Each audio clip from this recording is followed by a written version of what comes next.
Serebral iflic övladı olan uşaqların valideynlərini ekran başına dəvət edirəm. Bugün sizin uşaqlarınızda ən çox gördüyünüz tonus, spastika, bu tonusla, vətər qısalığı ilə necə mübarizə aparmaq lazımdır? Bunun haqqında sizə söhbət edəcəyim. Bilirik ki, serebral iflic doğuş travması ilə, hipoksiya ilə, boğulma ilə doğulan uşaqlarda müəyyən yaşdan sonra yaranan iflic, yüksək tonus, nitqin zəifliyi, əqli inkişafın zəifliyi, bəzən isə ümumiyyətlə belə uşaqlarda heç bir əqli problemlər olmur, amma ifliclər formalaşır. Uşaq əlini, ayağını və boynunu kontrol eləyə bilmir və yaxud da ki, zəif kontrol eləyir və bu pozuntular da bir tərəfli və yaxud da ki, iki tərəfli ola bilir.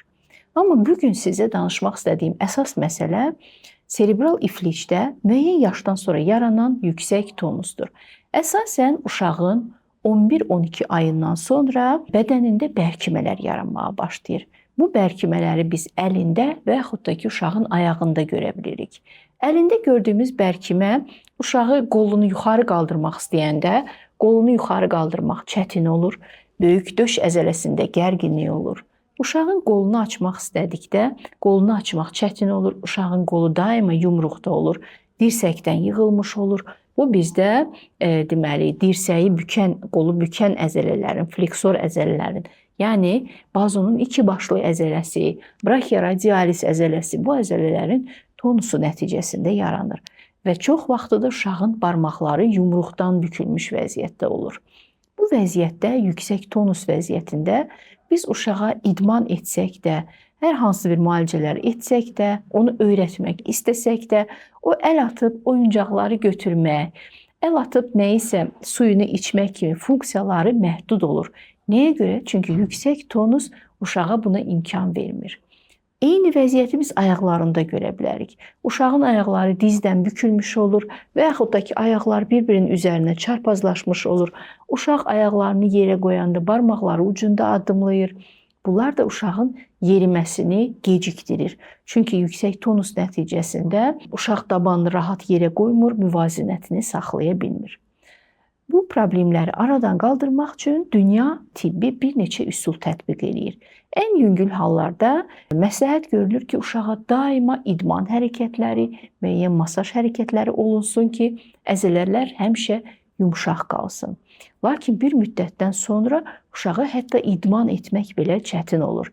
Bunun üçün bütün dünyada qızıl standart botulino terapiya dediyimiz botoks, disport adlanan müəyyən dərmanları həmin o gərginləşmiş əzələrə vurmaqla onları yumşaldırıq və nəticədə uşağı idman etmək, qulluq etmək daha rahat olur.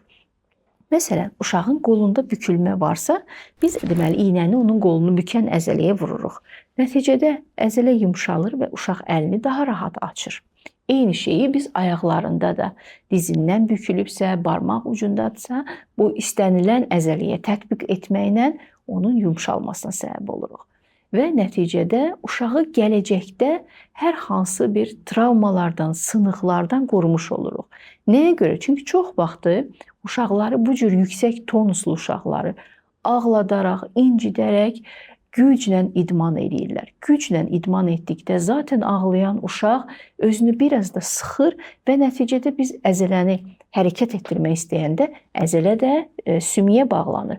Biz sümükdən ya vətərin qopmasını, ya sümüyün sınmasını, daha çox biz bunu ayaq əzələlərində görürük. Uşağın ayağını açmaq istəyəndə buddan sınıqlar yaranır. Bax, bunlar hamısı yüksək tonusun və onun verdiyi fəsadların nəticəsidir. Odur ki, əgər uşağınızda çox yüksək tonus varsa, ayağını açmaq, əllərini açmaq çətindirsə, birinci növbədə botulino terapiya, bu botoks, disport adlandırdıq dərmanınızı vaxtında, yəni hər 6-8 aydan bir uşağın əlinə, ayağına vurmaq lazımdır. Bəs hansı yaşda biz bunu vura bilərik? Ümumdünya Səhiyyə Təşkilatının verdiyi məsləhətlərə görə artıq 1 yaş 5 ayından, 1 yaş 6 ayından başlayaraq bu iynələri tətbiq etmək olar və heç bir fəsad vermədən bu iynələr sizin uşağınızın ətraflarını yumşaldacaq.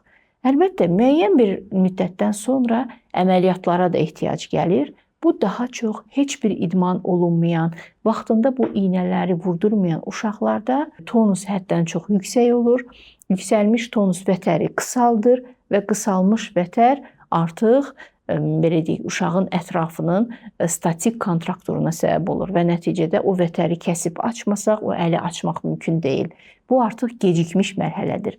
Odur ki, buradan həmin valideynlərə tövsiyəm odur ki, əgər övladınızda yüksək tonus varsa, mütləq bununla mübarizə aparmaq, həkiminizlə məsləhətləşmək, uşaq nevroloqunuzla məsləhətləşmək, ya tablet formasında, ya iynə formasında bu dərmanları vaxtında istifadə etmək lazımdır ki, dediyim ağır fəsadlar, sınıqlar, vətər qısalması, əməliyyata ehtiyaclar yaranmasın.